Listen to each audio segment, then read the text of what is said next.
Hello friends, এখন আসেন আমি কিভাবে বেনিফিটেড হইলাম। আপনারা হয়তো মনে মনে ভাবছেন শেষ মাসের 15,600 টাকা বেতনটা পর্যন্ত আমি পাইলাম না বা নিলাম না বা তারা দিল না, ঠিক আছে, তারপরেও কেন মিস বলতেছে যে সে benefited. Yes, I am benefited. I am proud of saying that আমি একটা 50-50 ষষ্ঠ শ্রেণীতে পড়া অসভ্য জানোয়ার, পিশাচ, কুকুরের বাচ্চার পাছায় তেল দিতে না পারার কারণে যে জবটা করতে পারি নাই, সেটা কিন্তু সে ক্লাসের সবার সামনে 28 বয়েজের সামনে ডিক্লেয়ার করছে যে আমার পাছায় তেল দিতে পারে নাই বইলেই ফারহানা মিস চাকরি করতে পারে নাই। ফর ইউর কাইন্ড ইনফরমেশন, শুয়োরের পোত, তোমার মতো পাছায় মানে তেল দিয়ে চাকরি করার মতো নহবত আলহামদুলিল্লাহ আল্লাহ আমাকে এখনো দেয় নাই, ঠিক আছে। আল্লাহ আমাকে আমার এত খারাপ দিন আনে নাই যে 15,600 টাকার জন্য তোমার মতো একটা জানোয়ারের বাচ্চা, ঠিক আছে, তুমি পড়ো ক্লাস 6-এ, দুঃখ যে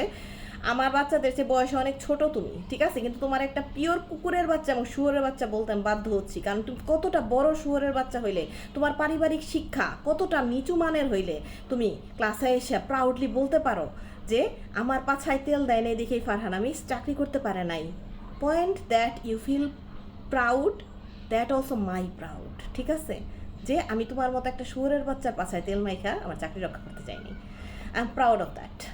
ঠিক আছে। এটা হচ্ছে আমার বেনিফিট, ঠিক আছে। তারপরে হচ্ছে আমার এই যে দ্বিতীয় আরেকটা বেনিফিট হচ্ছে, ওই যে বলছিলাম না যে আমি সংসার করতে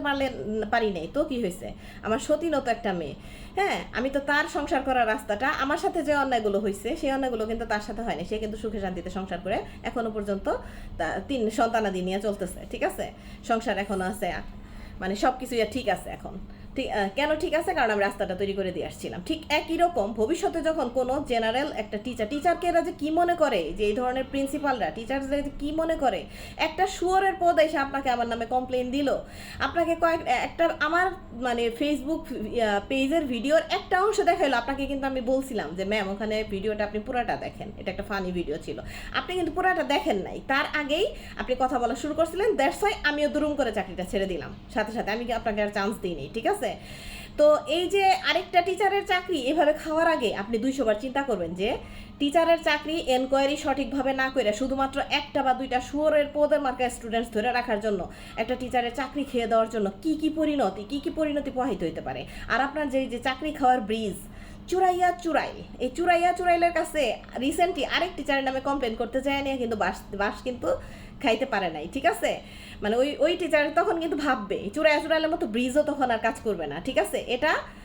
আমার অনেক বড় একটা জয়, বুঝতে পারছেন, এটা আমার দিক থেকে আমার জয়।